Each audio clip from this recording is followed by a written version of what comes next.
Payag ba kayo na ma-impeach si VP Sara Duterte? Si Erap nga na-impeach na patunayan siya pa. Sang-ayon po ba kayo bilang Pilipino na ma-impeach to si VP Sara? Oo, kasi masama ugali niya. Yung bunganga niya masyado. Payag ka ba na ma-impeach si VP Sara? Survey. Bakit daw? Bakit? Kasi una sa lahat, hindi magandang ehemplo sa taong bayan yung pinapakita niya sa mamamayan, no? Kaya po nang Yung pagsasalita niya ng masama sa presidente, napaka-masamang ehemplo yun sa ating mga kabataan. Kasi una sa lahat, ano ba yung nila? Ano ba yung plataformas nila nung tumakbo sila sa sa pagka-vice presidente at sa pagka-presidente? Unity, di ba? Bakit nga hindi nila mapakita? Yun na nga lang yung tumatak sa akin nung pangangampanya nila, hindi pa nila napanindigan. tanong lang, sir, payag po ba kayo na ma-impeach si VP Sara Duterte? Survey lang. Payag po kayo o hindi, sir? Sang-ayon kayo? Oo. Bakit ba, sir? Dapat malaman ng deserve ng taong bayan na malaman kung saan napupunta talaga yung kabal ng bayan. Yung fund, sir? Yes. Okay. Payag ba kayo na ma-impeach si VP Sara Duterte? Ano opinion mo, sir? Payag kayo na ma-impeach siya? Payag. Payag kayo, payag, sir? Payag. Bakit po? Bakit? Ha? Bakit po? Basta papayag ako. Ngayon, sir, sang-ayon ba kayo, sir? Oo, sang-ayon na sang-ayon. Bakit po, sir? Bakit po? Aba, napakarami niyang mga illegal na transaksyon. Opo. Compared to BP Lenny, the confidential fund ay wala si Lenny, pero isang Pilipina na pinagkatiwalaan ng tao na hindi ka ba ng bayan ng pinagtutulong. Unlimited ang agos o kumpiyansa ng mga tao na nakapagbibigay.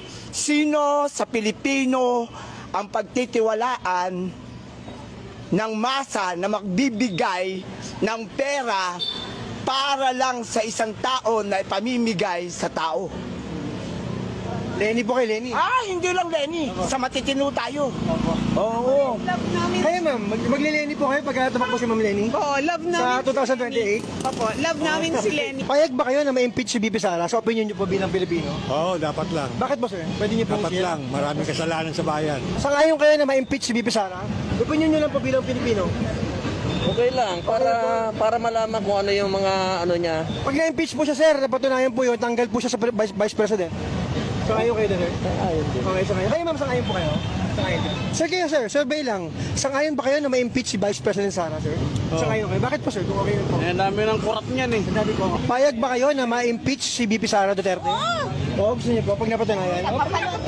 Maaalis po siya as Vice President, sir. Okay na sa inyo yun. Wala na yun, wala ito sa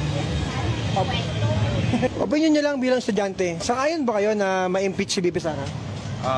Opinion niyo lang bilang Pilipino at estudyante. Payag kayo? Bilang Pilipino, bilang estudyante, ayaw mo siya ma-impeach? Alam niyo ba ibig sabihin ng impeachment? Hindi. Matanggal. Pag kayo, opo, yun, galing yung ikaw. Ikaw, sang-ayon ka? Sang-ayon ka na ma-impeach siya? Opo.